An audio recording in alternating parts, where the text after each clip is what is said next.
No, you did not. Yes, no, you did. You did not. Yeah, I saw Miss Morgan. No, you didn't. Yeah.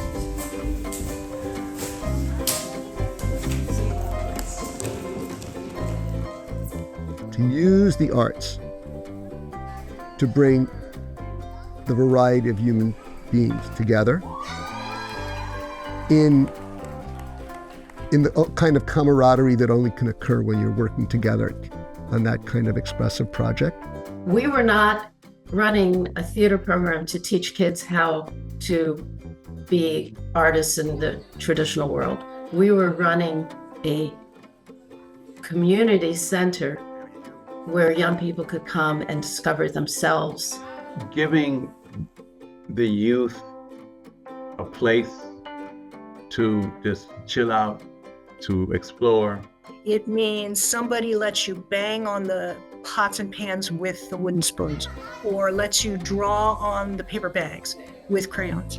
That sense from early childhood that you have agency, you can change something in the world, is hugely important to survival.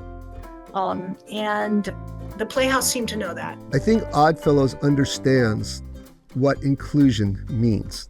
It was a place where you were never judged for anything, where the answer was always yes, where everything you did was right. It's a collection of artists. It's a collection of people, and it's a collection of people who believe that everyone is intrinsically an artist. And the reality is, we're just all artists at a different point in our journey.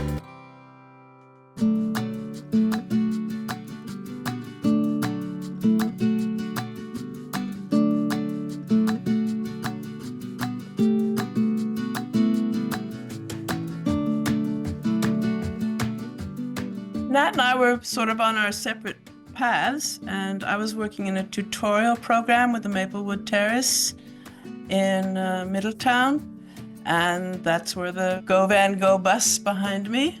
I would pick them up at the bus and bring them to Wesleyan in a tutorial program. And I was teaching what I called drama. I was aware of what Alida was doing at Maplewood, but I didn't know her very well. Nat found out that I was doing this. I think he saw me with them in the courtyard.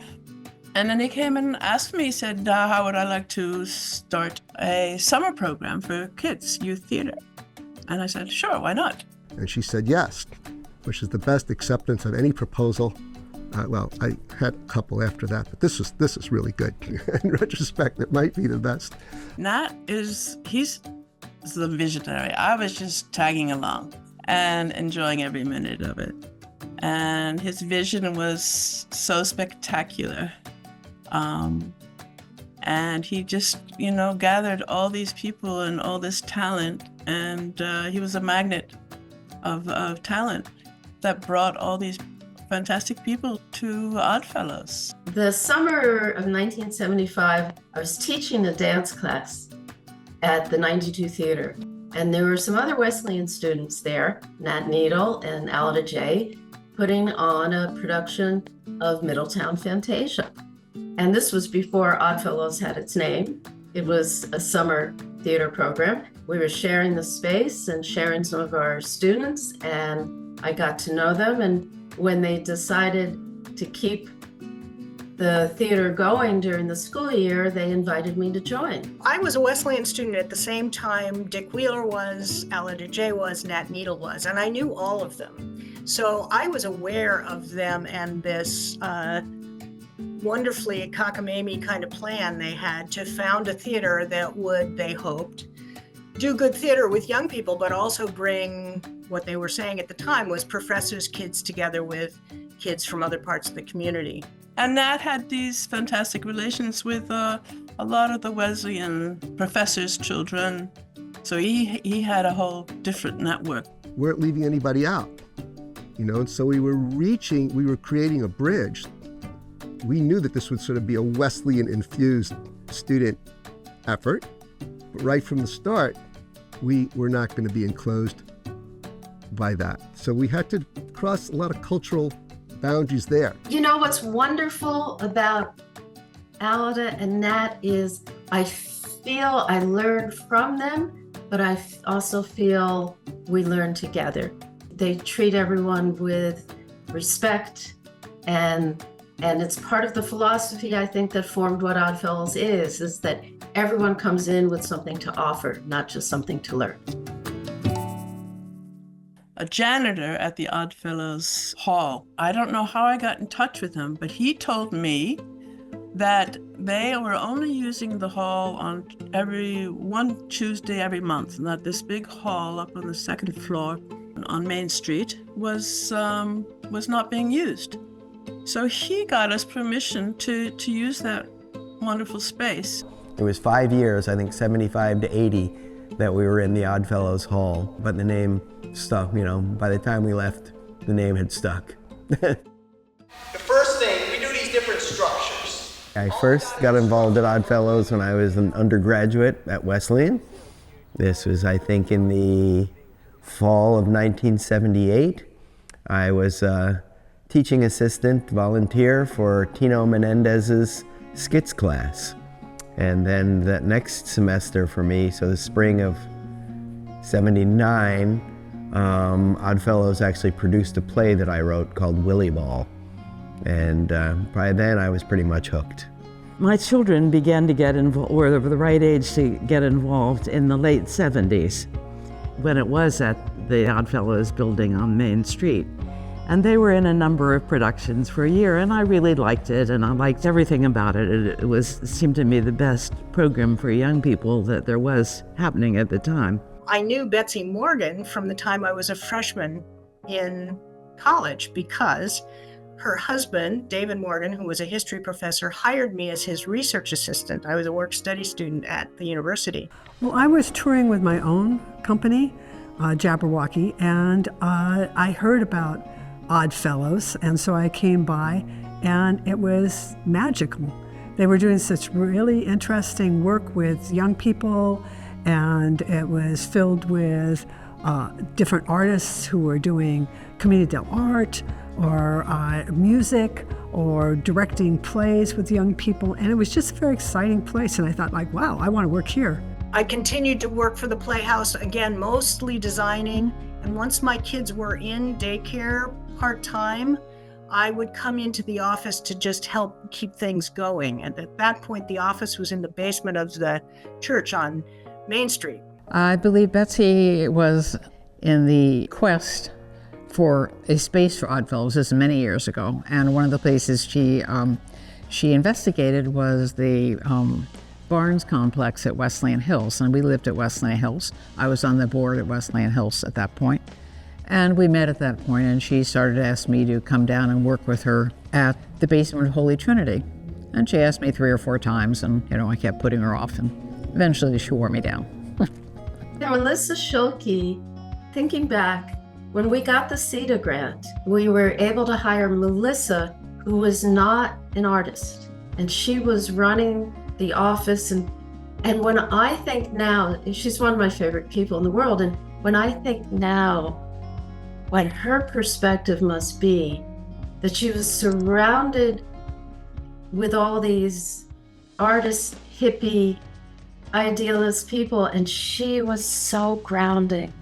There were only a couple of us at that point, and it was very, we were in the basement there in this tiny little room, and there were some volunteers who came in. There were some Wesleyan work study people who came in.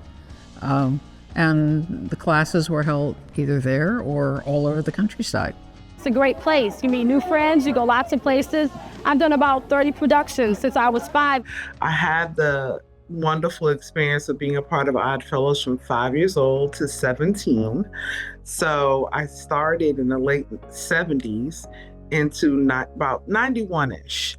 And it was an amazing, amazing experience. I was 9 or 10, and I don't know how I actually got into Oddfellows besides that my mom signed me up. I have a lot of memories of hanging out in the old Oddfellows Hall, which is where the Playhouse was based initially. It was something constructive to do, something I was able to do with one of my childhood friends. I felt this sense of familiarity and excitement and connection around these wild and lovely young adults that were leading us. From that moment, I was bitten. I knew that I found my people, I found my tribe, I found the thing that I would do for the rest of my life.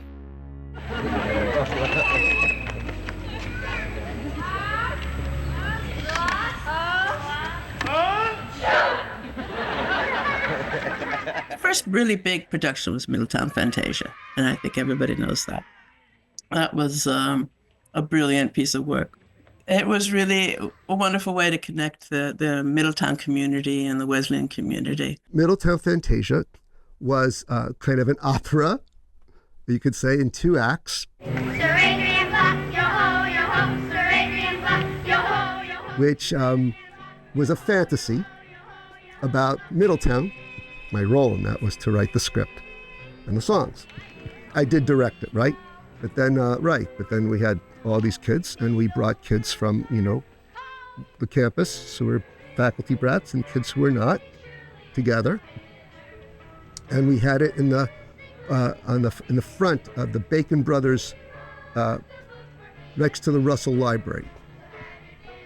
And we did it on the street, so it was street theater. So after Middletown Fantasia, it was kind of Alida's turn to do the directing, and she created this wonderful Noah's Ark project, which wove together folk tales from all over the world. And now, everyone's favorite game show, this is your one! The big show was just a concatenation of skits, like a variety show. And the thing that I appreciated about the big show was it was all about age mixing, which was also true of Middletown Fantasia, and which was also true of the circus the following summer. A couple of the boys, when they were in middle school, came to me and said, "We want to do Phantom Tollbooth." And I said, okay.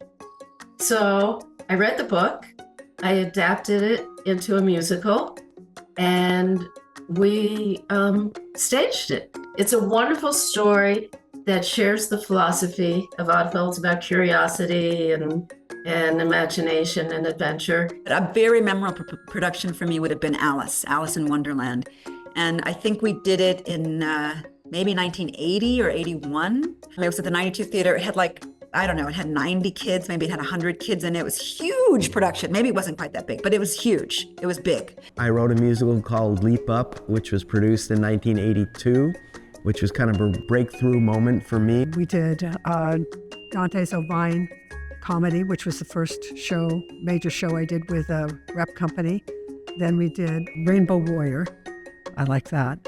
And that's a show that I wrote with, and Lionel Wahlberger and Lee Peridot did the music for. And that was very moving and just an exceptional experience of being engaged in something that was very prescient. And then there were lots of musicians who came through. Dirk Westervelt, Eric Kuhn, those are the people that, Lionel Wahlberger, I worked with Lionel Wahlberger, who was wonderful. He worked with a lyricist, Lee Peridot, in New York, and they came back with amazing musical renditions. The Enchanted was also very good, because again, I was collaborating with Lionel and Lee in the music. I was doing the writing for that one. I think Dick directed that one.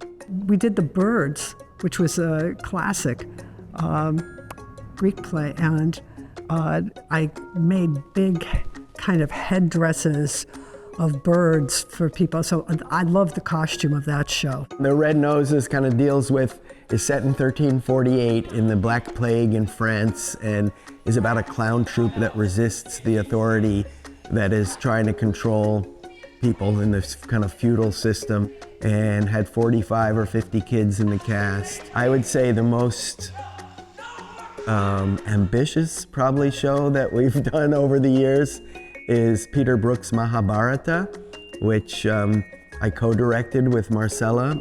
It was originally a 9-hour play, which we got the rights to cut it to 4.5 hours and do it in 2 parts. It was based on this ancient Indian epic. We brought in a Kathakali dancer. We brought in stage combat director.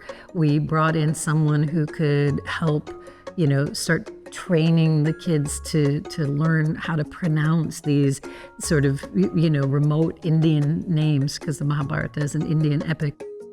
Anonymous, which was a play by Naomi Iizuka, and it imagines Homer's Odyssey. And given the Playhouse's mission to make sure that everybody has a role and a fulfilling role, it was an enormous challenge to find these big cast plays that had all these things. And Anonymous fit the bill. With The False Door, which I want to say was late 90s, and was a senior troupe production, that was about death and dying and loss.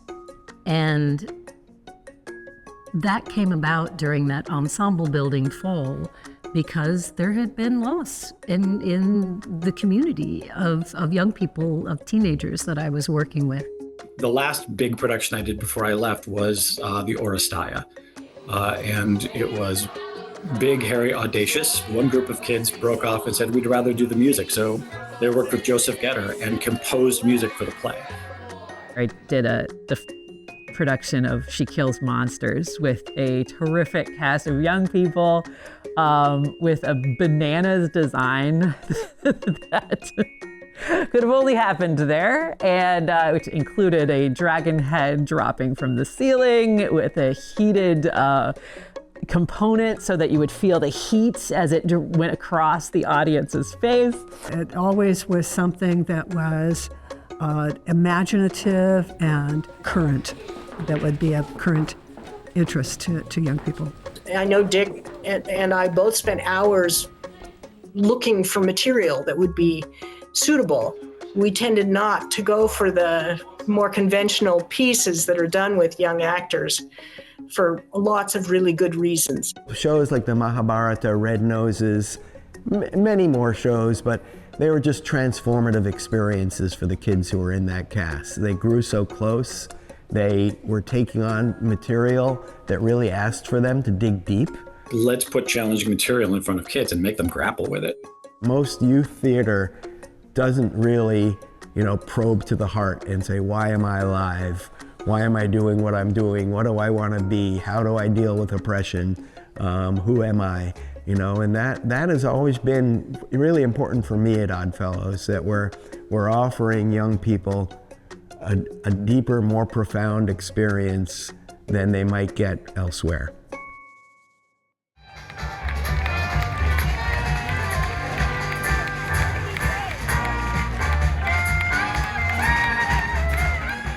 One of the first Oddfellows productions before my time was The Circus, it was called, and it was outdoors at Vets Park here in Middletown. I think they had 500,000 kids in it or something.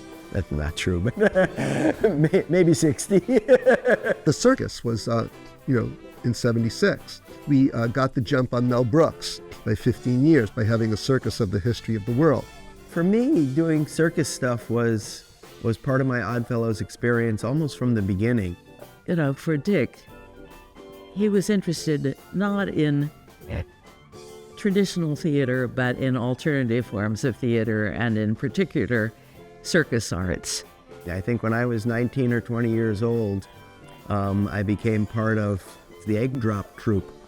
And I just love that name so much because we were jugglers, and there's nothing more fun as a juggler than trying to juggle raw eggs. The fun of the improvisational exercises and the character stuff that you were developing and doing, and learning about commedia and being very physical and, circus skills. I would say that the children's circus really emerged from my and Elsa Menendez experience working at Bread and Puppet Circus up in Vermont. Super inspired us, and I think we came back from spending the summer of 1987 up at Bread and Puppet saying, hey, we got to figure out how to do this in Middletown and bring it to our community and do it with kids. Elsa Menendez, she and Dick made that circus work on shoestrings and guts and sheer enthusiasm. Circus arts and physical comedy and commedia dell'arte and mask theater and puppetry and outdoor performances, all of that were exciting to kids, and they were exciting to artists too. So the first thing I did here, I was inspired by Bread and Puppet and Mystic Paper Beasts, who live closer to the southern Connecticut where I was from. And they taught me how to make these big puppets out of cardboard, very cheap material. So since Oddfellows didn't have a lot of money, it suited them pretty well for me to make big puppets for them and props for different plays. And that's how I started. You know, we did the first children's circus in 1988 at Powder Ridge. And that's just kind of grown from there, that, you know, circus has always been sort of the parallel line to theater. Starting that circus camp that summer, which got the attention of NBC, for our tiny little program in a church basement. And one group of kids in Middletown, Connecticut has been going to a camp that specializes in comedy. You gotta shake it, pretty mama, gonna shake, run wild and freeze. It has no swimming facilities, no baseball diamond, no mosquitoes, and no poison ivy. It's located in a church in the middle of town, and its counselors teach the kids how to be funny. Clowning around takes agility. The students between the ages of 8 and 16 get instruction in physical comedy, tumbling, and circus skills.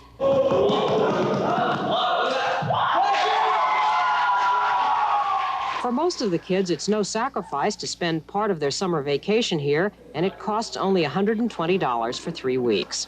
That was the beginning of the circus, and it was the beginning of the infusion of Oddfellows with a whole set of alternative theater. Let's do a 5-week summer program that's immersive and really make sure that kids from the lowest income neighborhoods are part of this program, that they're invited, that we help get kids signed up. When I started at the circus, I mean, it was really Dick who was the person I was sort of watching, just the vibe that he created, the way that people responded to him and the way kids responded to him, and just this kind of like amazing, fun. It was structured, but it wasn't so tight. It offered opportunities for everyone to find leadership.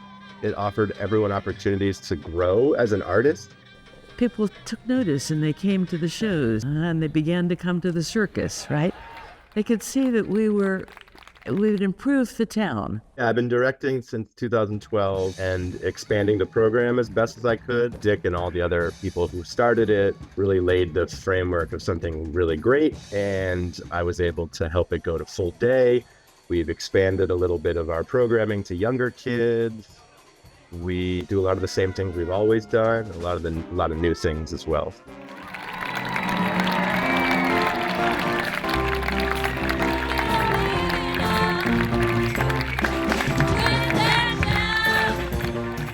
The intent stayed really quite central to make it a place where young people could come together across boundaries. They didn't know each other. They came from different schools. They came from different racial backgrounds, different economic backgrounds, but they could come together there. That intent, I think, stayed central. Oddfellows is ready to invent material that promotes inclusion, and create material, even if it doesn't exist, or find material that will allow people from all kinds of cultural backgrounds and economic backgrounds and historical backgrounds to find themselves. We're putting a lot of time and effort and resources into kids that nobody else was serving.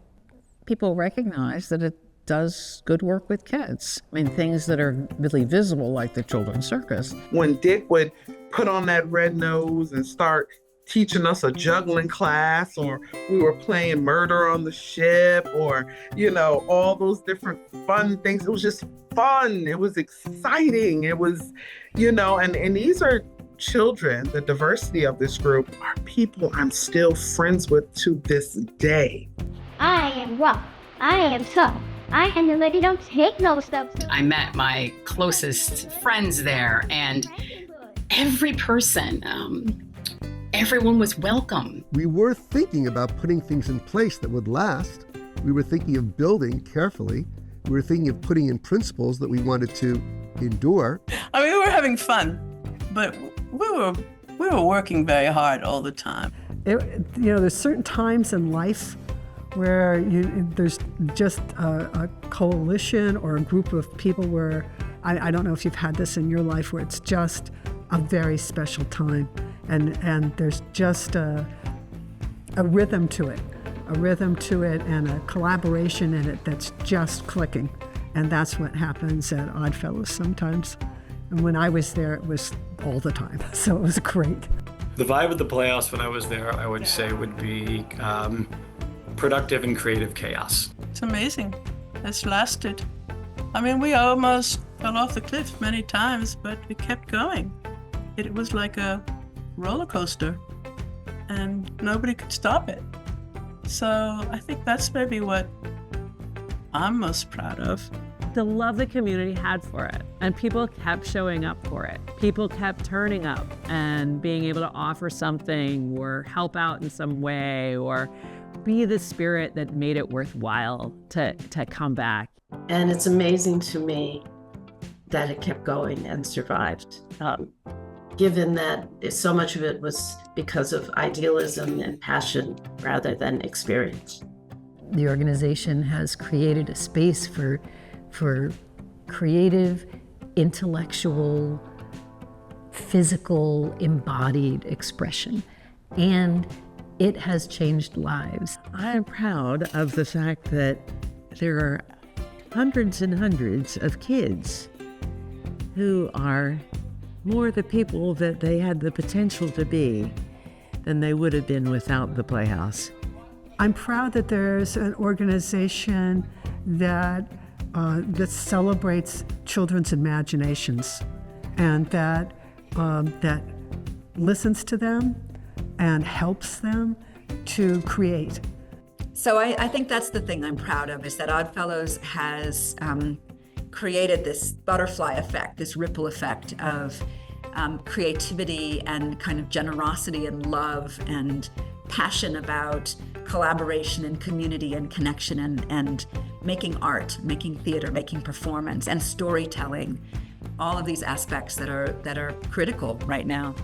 I'm proud that, we're still here 50 years later, that there has been a continuity of, I think, vision and purpose throughout that time, that the number of people's lives, the thousands of people who've been impacted by their experience here, and either their experience as a kid or their experience as a staff member. I mean, I think, or just a teaching artist, that it can be transformative. Spending 6 years at Oddfellows when I was in my 20s is such the core that formed who I am today and who I always have been in the way I work.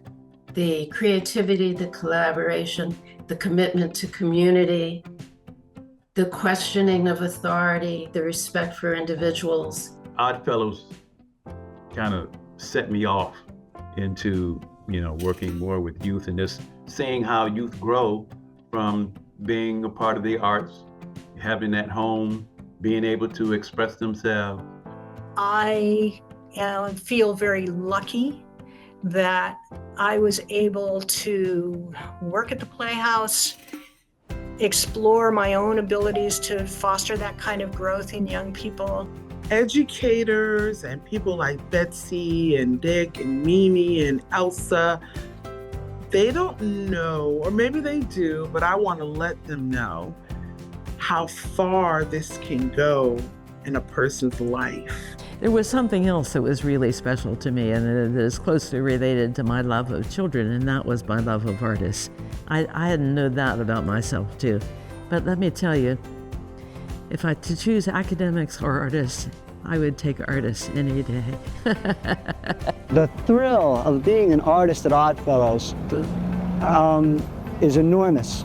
Yeah, I'm not an artist. I can't do any of this stuff, and I admire what they're able to do, and I would admire seeing how the kids would respond to our artists.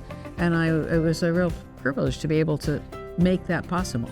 And I think the Playhouse only survives because there's people that work here who really believe in the mission and really want to keep it going and really care about the kids of Middletown and their experiences. It would have died years ago if it was just based on people collecting a salary and doing their job. At the end of the day, I think when we put on a big show, all the people are there. It's a beautiful day out, or it's really hot, or whatever, or we're stressed about the rain. and the show happens. And it's like the feeling at the end has not changed in all the years I've been there, where we're just elated and everyone's running around singing. If some kid finds the shaving cream can, it's all over everybody. You know, there's like people grabbing props, and it's just this wonderful feeling of like, we did that. 50 years later, it's still not an elite playhouse for those who want to become, aspiring movie stars or TikTokers or whatever they do, but it still tries to work with all kids. I feel so blessed and lucky to have had this experience and the people as part of my life. It's just magic.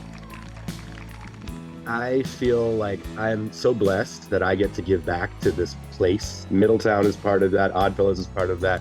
And to this day, I bring Oddfellows with me every day, everywhere.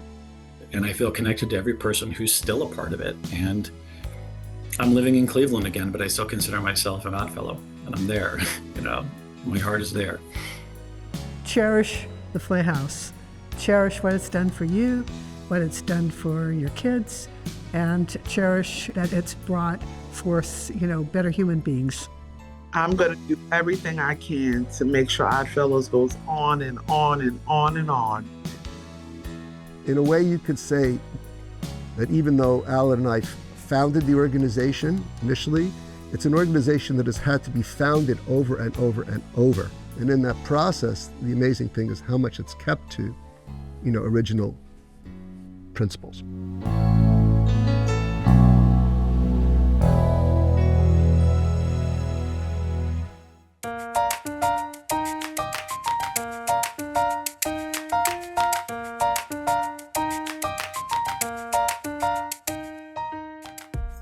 I think that we have an opportunity now at 50 to really see this as an intergenerational thing. I would like to see it continue to grow and to last.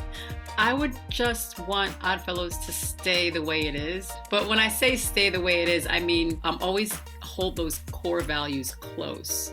It needs to be the passions and the ambitions and the visions of the present. How does Oddfellows best serve the community and the kids in a way that no one else is serving it? I hope that the focus on kind of equity and accessibility remains at the heart of the organization. I really hope that the organization can continue to thrive. The Playhouse could use secure funding for core